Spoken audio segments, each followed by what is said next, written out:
In the history of rock and roll, we are taught that the music died on a specific date. February 3rd, 1959.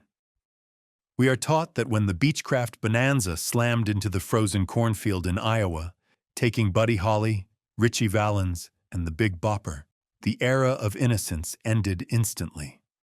But that isn't the whole story. The Grim Reaper wasn't finished. There was a fourth star in that constellation, a 21-year-old kid who had been born in Minnesota but raised in the hot rod culture of California. He had blonde hair, a customized Gretsch guitar, and a voice that sounded like a chainsaw cutting through silk. His name was Eddie Cochran. Eddie wasn't just a peer of Buddy Holly. He was a close friend. He was part of the inner circle. When the news broke about the plane crash in Iowa, Eddie didn't just grieve, he unraveled. He went into the studio just days later and recorded a song called 3 Stars, a weeping, heartbroken tribute to his fallen friends. If you listen to the master tapes, you can hear his voice cracking. You can hear a 20-year-old boy trying to process the idea that his entire generation was being wiped out. But during that recording session, Eddie Cochran said something chilling. He told his friends that he felt a clock ticking. He developed a morbid, obsessive fear of flying. He believed that the course of rock and roll was cursed, and that he was next on the list. He spent the next 14 months looking over his shoulder. And then, on Easter weekend of 1960, the curse caught up with him. It didn't happen in a plane. It happened in a taxi. He was in England, on the biggest tour of his life. He was desperate to get home to California. He was desperate to see his family. He refused to fly from city to city, insisting on ground transport because he thought it was safer. But fate has a cruel sense of humor. On a dark road in Chippenham, Wiltshire, a tire blew out on a Ford Consul doing 60 miles per hour on a curve. This is the story of the forgotten fourth star. This is the forensic investigation into the taxi crash that finished what the plane started. This is the tragedy of Eddie Cochran, the man who threw himself in front of death to save the woman he loved, and the man whose music would go on to teach the Beatles how to play. To understand the magnitude of the loss, you first have to understand the specific genius of the man in that car. Eddie Cochran wasn't just another guy with a pompadour and a catchy tune. In 1960, he was the technical architect of the future sound of rock. While Elvis Presley was the king of charisma, Eddie Cochran was a gearhead. He was a luthier. He was a studio scientist. If you look closely at photos of Eddie, you'll see he played a Gretsch 6120 Chet Atkins hollow body guitar. But it wasn't stock. Eddie was chasing a sound that didn't exist yet, so he hacked his own instrument. In the 1950s, rock and roll was struggling with volume. The hollow body guitars would feed back and scream if you turned the amps up too loud. The pickups were too muddy to cut through the noise of a screaming crowd. So, Eddie took a chisel to his expensive Gretsch. He ripped out the stock neck pickup, a Diamond, and he replaced it with a Gibson P90 dog-ear pickup. This was a radical modification. It gave him a sound that was thicker, hotter, and bluesier than anyone else. It allowed him to play with a level of distortion that foreshadowed the grunge movement of the 1990s. He didn't stop there. He replaced the standard bridge with a fixed arm so he could attack the strings harder without going out of tune. He used an unwound G string, a banjo string, so he could bend notes like a blues player. He took this modified weapon into the studio and changed the way records were made. He was one of the first artists to master overdubbing. In 1958, multi-track recording was in its infancy. Most bands played live in a room. But for Summertime Blues, Eddie played the acoustic guitar rhythm track. Then, he rewound the tape and played the electric lead line over it. Then he rewound it again and added the handclaps. Then he added the bass, which he sang because they didn't have a bass player. He was a one-man band. He was Prince 30 years before Prince. He wrote the anthems of teenage rebellion. Summertime Blues wasn't just a pop song, it was a political statement. It was a song about being young, broke, and powerless against the man. It captured the frustration of a generation. But by 1960, the architect was crumbling. The death of Ritchie Valens and Buddy Holly had hit him with the force of a physical blow. You have to remember, they were kids. Ritchie was 17. Eddie was 20. They had toured together, shared hotel rooms, and dreamed of the future together. After the crash, Eddie began to exhibit what modern psychologists would call doom anxiety, or severe survivor's guilt. He became convinced that he had cheated death and that the debt was coming due. He told his session musicians that he wanted to retire from touring. He wanted to stay in the safety of the studio in California. He felt that the road was a predator. But the music business is a machine, and the machine needs to be fed. In January 1960, Eddie was offered a massive opportunity, a headline tour of the United Kingdom. To understand why Eddie was so desperate to leave by April, you have to understand the grueling reality of a UK tour in 1960. This wasn't the luxury jet-set life of the 1970s Rolling Stones. This was post-war austerity.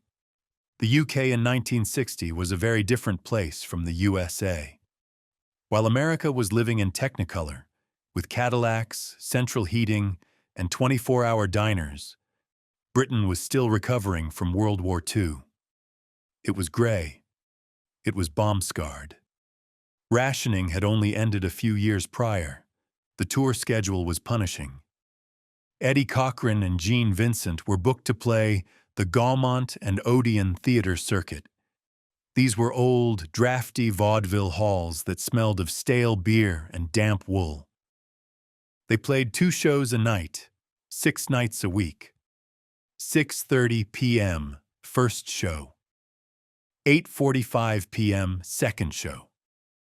Between gigs, they traveled by cold trains and unheated buses through the damp, freezing British winter. The heating in the hotels was often turned off at night to save coal. The food was unrecognizable to an American kid. Boiled vegetables, meat pies, and tea. No burgers, no milkshakes. They were living on cigarettes, adrenaline, and fish and chips wrapped in newspaper. By April 1960, the novelty had worn off. Eddie was physically shattered. He was homesick for the California sun. He missed his hot rods. He missed his family. And he was suffering from a deep, unshakable depression. The tour ended at the Bristol Hippodrome. It was a triumph. The fans went wild. But the moment the curtain came down on Saturday, April 16th, Eddie's only thought was escape. He had booked a flight from London Airport, now Heathrow, back to the United States for Easter Sunday. He wanted to be home for the holiday. He wanted to see his mom. But he was in Bristol, on the west coast of England. He had to get to London. It was Saturday night. The trains had stopped running for the night. The tour bus was too slow and uncomfortable. So, they made a decision that would change history. They decided to hire a private taxi. The vehicle that pulled up to the service entrance of the Grand Hotel in Bristol that Saturday night was not a limousine. It was not a tour bus. It was a cream-colored 1960 Ford Consul Mark II. For the American viewers, the Ford Consul requires some explanation. In the U.S., a 1960 Ford was a Galaxy, a massive chrome-covered spaceship with tail fins and a V8 engine. The British Ford Consul was a different beast entirely.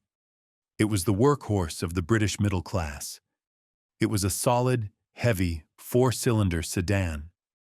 It had a modest 1,700 cubic centimeter engine, a top speed of about 80 miles per hour, and a 3-speed column shift gear stick. It was built like a tank, with heavy steel panels and a rigid chassis. But visually and mechanically, it was primitive compared to what Eddie drove back home. Inside, it was a death trap by modern standards. In 1960, safety features did not exist. There were no airbags. There were no crumple zones. The dashboard was made of solid, unforgiving metal. And crucially, there were absolutely no seatbelts in the back seat. The driver entrusted with this machine was a 19-year-old named George Martin, no relation to the Beatles producer. George Martin wasn't a novice. He was a licensed taxi driver. However, this job was somewhat off the books. It was a moonlight run, a private cash-in-hand arrangement to ferry the Americans to London in the middle of the night. The logistics of the car were a disaster waiting to happen. In the front seat sat George Martin and the tour manager, Pat Tompkins. The back seat arrangement is the key to understanding the tragedy. The Ford console had a bench seat, meaning it was one continuous piece of vinyl. Squeezed into the back were the 3 stars. Gene Vincent was on one side, likely the driver's side, nursing his crippled leg. Sharon Sheely, the 20-year-old songwriter and Eddie's fiancée, was on the passenger side, the left side. Eddie Cochran was sitting in the center, squeezed between them. They also had all their luggage. The trunk was full. The back seat was piled high with Eddie's Gretsch guitar case and their suitcases. The car was significantly overloaded, altering its center of gravity and putting immense stress on the suspension. It was 11 p.m. They had roughly 120 miles to cover on the A4, the Great West Road. Today, if you drive from Bristol to London, you take the M4 motorway. It's a straight, well-lit, 3-lane superhighway. You can do it in 2 hours without thinking. But in 1960, the M4 didn't exist. The A4 was the main artery. It was a winding, 2-lane blacktop that cut through the center of every small town, village, and hamlet in Wiltshire. It was narrow. It was unlit. And while legends often say it was raining, forensic reports indicate the road that night was dry. This is crucial because it means the crash wasn't caused by a slick surface. It was caused by speed and mechanical failure. The crash on Roden Hill wasn't bad luck. It was a failure of physics. To understand it, we have to look at the tires. In 1960, radial tires, the kind we use today with flexible sidewalls, were not yet standard on British family sedans. Most cars, including this taxi, ran on cross-ply, bias-ply tires. Cross-ply tires are rigid. They are built with layers of cord running diagonally. This makes them strong, but it makes them terrible at handling heat and speed. When a cross-ply tire spins fast, it suffers from a phenomenon called the standing wave. As the tire hits the road, it deforms. If it's spinning too fast, the rubber doesn't have time to snap back into shape before it hits the road again. This creates a ripple, a wave, in the sidewall. This wave generates immense heat. Friction builds up inside the rubber layers. If you drive a cross-ply tire at 70 miles per hour on a heavy car for too long, the internal temperature skyrockets. The layers begin to delaminate. The glue melts. The tire becomes a ticking time bomb. As they approached the town of Chippenham, the geography turned against them. They entered a section of the A4 known as Roden Hill. Roden Hill is deceptive. It's a gentle slope that encourages speed, but at the bottom, it curves sharply to the left. The road is lined with tall, unforgiving elm trees. and crucially, it is lined with concrete lampposts. At approximately 11:50 p.m., George Martin entered the bend. Estimates suggest he was doing 60 to 70 miles per hour. He likely realized his mistake and hit the brakes. In a rear-wheel drive car, this transfers the weight to the front wheels. The rear wheels get light. They lose their grip on the road. Then, the standing wave took its toll. A sound like a gunshot shattered the night. The rear left tire, overheated and stressed, blew out. Whether it blew causing the skid or blew because of the skid is a matter of debate. But the result was instant. The car lost all traction.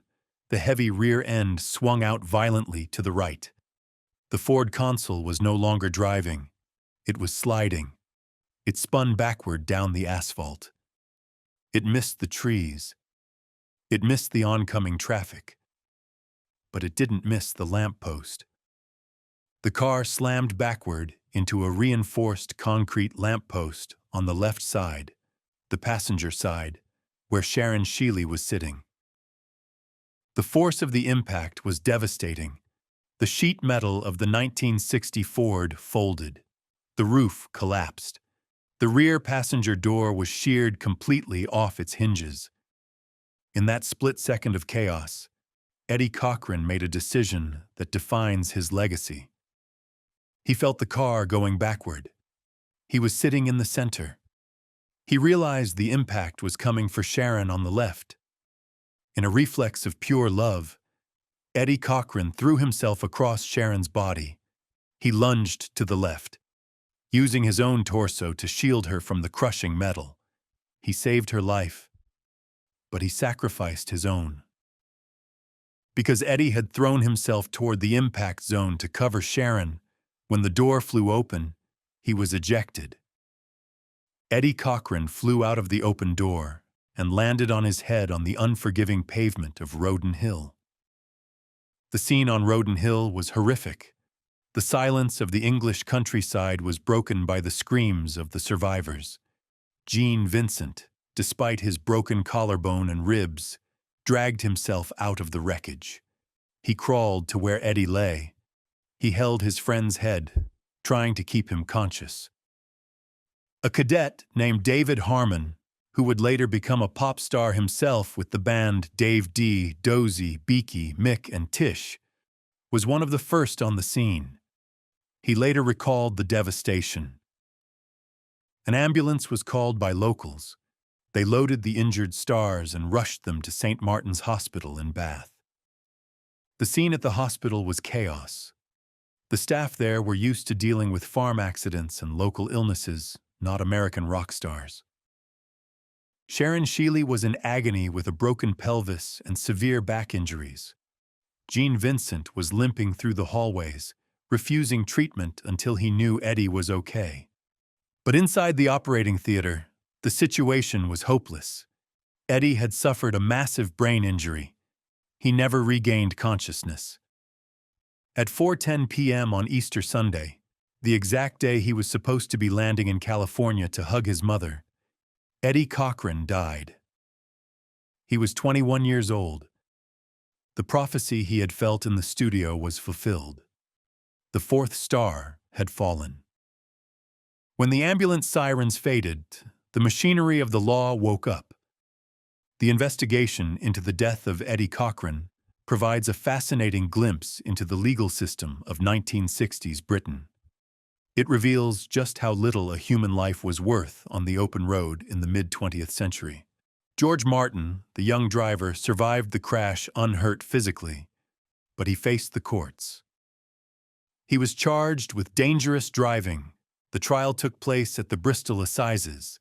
It wasn't a media circus. There were no TV cameras. The details that emerged were damning. Martin admitted in court that he had been driving fast. The prosecution argued that on a loaded car with cross-ply tires, 60 miles per hour was reckless. The verdict? Guilty. And here lies the detail that enraged the rock and roll community.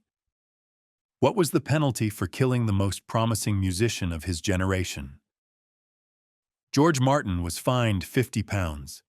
He was disqualified from driving for 15 years, and that was it. Let's put that £50 into context. In 1960, the average weekly wage for a manual laborer was about £14. So the fine for killing Eddie Cochran was essentially 3 weeks' wages. He didn't go to prison. There was a technical clause that said he would face 6 months only if he failed to pay the fine, but he paid it. He walked free. The American press was baffled. The fans were outraged.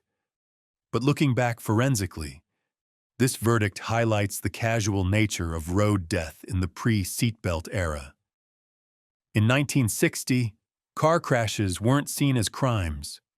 They were seen as accidents. The car, the cream-colored Ford Consul, was towed away to a local scrapyard and crushed. But the lamppost on Roden Hill stood there for decades. It became a shrine to the moment where the 1950s truly died. The crash killed Eddie Cochran instantly, but it killed Gene Vincent slowly. If you look at the photos of Gene Vincent arriving back in the United States after the crash, you see a man who is already a ghost. Gene was the survivor. But in the context of the rock and roll curse, survival is often a punishment. Gene had been sitting right next to Eddie. He had held Eddie's bleeding head in his lap, and physically, Gene was wrecked. The crash re-broke his collarbone and further mangled his already ruined leg, but the psychological damage was far worse. Gene Vincent developed a profound, untreated case of survivor's guilt. He became obsessed with the crash. To cope with the physical pain and the mental ghost, Gene Vincent dove headfirst into a bottle. He spent the next decade in a downward spiral of pills and alcohol, haunted by the fact that he was the last man standing. He died in 1971 at age 36, his body finally giving out. And then there was Sharon Sheely, the woman Eddie saved. She survived with a broken pelvis and severe back trauma. She spent weeks in the hospital in England before returning to the US, while she eventually returned to songwriting, penning hits like Dum Dum for Brenda Lee. The shadow of that night never left her. She kept the ring Eddie had given her. She never married him, but she considered herself his widow. She lived the rest of her life knowing that she was breathing only because a 21-year-old boy had decided, in a split second of terror, that her life was worth more than his. If Eddie Cochran's story ended in the taxi, it would just be a tragedy. But it doesn't end there. In a strange twist of fate, Eddie Cochran is responsible for the greatest band in history. To see this connection, we have to travel from that dark road in Chippenham to a church fete in Liverpool, England. The date is July 6, 1957, 3 years before the crash. A young John Lennon is playing on stage with his skiffle group, the Quarrymen. He is backstage afterwards, a little drunk, a little arrogant. He meets a younger kid named Paul McCartney. Paul wants to join the band. John is skeptical. He looks at this baby-faced kid and thinks, what can he do? Paul picks up a guitar. He doesn't play Elvis. He doesn't play Little Richard. He plays 20 Flight Rock by Eddie Cochran. Now, why does this matter? 20 Flight Rock is a technical nightmare. It requires a specific chugging rhythm that Eddie perfected. The lyrics are fast and syncopated, almost like proto-rap. You have to have incredible breath control to sing it. Most kids in Liverpool couldn't play it. They couldn't get the syncopation right. But Paul McCartney played it perfectly. He knew every word. He knew the specific strumming pattern Eddie used. John Lennon stood there, watching this kid's fingers. He realized two things. This kid is better than me. If I don't get him in my band, he's going to start his own. Paul McCartney was hired on the spot. Think about the butterfly effect of that moment. If Eddie Cochran hadn't written 20 Flight Rock, if he hadn't created that specific, difficult driving sound, Paul McCartney might not have impressed John Lennon. The Beatles might never have formed. Eddie Cochran never met the Beatles. He died before they conquered the world. But his DNA is in every single song they wrote. George Harrison was obsessed with Eddie. He famously modified his own guitar to look exactly like Eddie's Gretsch. When the Beatles toured, they covered Summertime Blues, Hallelujah, I Love Her So, and Come On Everybody. When we look back at the crash on Roden Hill, we aren't just looking at a traffic accident. We are looking at the final violent punctuation mark of the 1950s. The timeline is brutal.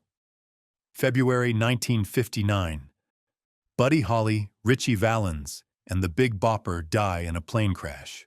April 1960, Eddie Cochran dies in a taxi crash. In a span of just 14 months, the architects of rock and roll were wiped out. Think about who was left. Elvis was in the army, making movies. Little Richard had quit rock to become a preacher. Chuck Berry was going to prison. Jerry Lee Lewis was disgraced. By the summer of 1960, the wild, untamed, dangerous era of rock and roll was effectively over. It was replaced by teen idols, manufactured stars like Fabian and Frankie Avalon, safe boys in sweaters singing songs written by corporations. The industry had been sanitized. The danger was gone. It would take 4 long years until the Beatles landed at JFK in 1964 for the energy to return. And when it did return, it was carrying the ghost of Eddie Cochran with it. Today, there is a small plaque on Roden Hill in Chippenham.